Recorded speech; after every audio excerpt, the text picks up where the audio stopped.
Sa Orani, Bataan, matagumpay na nakapagsagawa ng buy-bust operation ang Orani PNP, kung saan naaresto ang isang sospek at nasamsamang mahigit 156,000 pisong halaga ng hinihinalang shabu sa nasabing lugar. Ang ulat mula kay Patrolwoman Janice Bulahaw.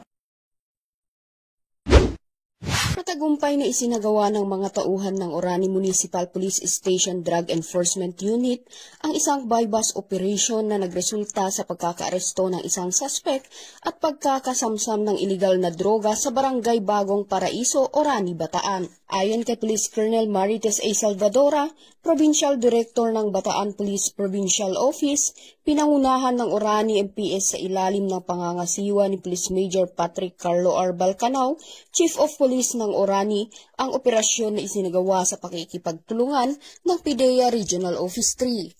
Naaresto ang 25 anyos na suspect matapos bentahan ng isang sachet ng hinihinalang shabu ang isang pulis na nagsisilbing posture buyer. Nang kapkapan, nasamsam sa kanya ang kabuuang 23 gramo ng hinihinalang shabu na tinatayang nagkakahalaga ng 156,400 pesos.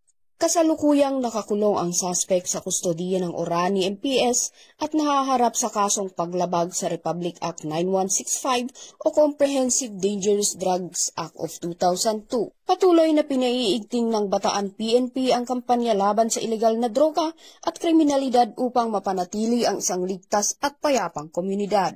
Mula dito sa Police Regional Office 3, ako ang inyong PNN Correspondent, Patrolwoman Janice Bulahaw. Alagad ng batas, tagataguyod ng balitang pulis.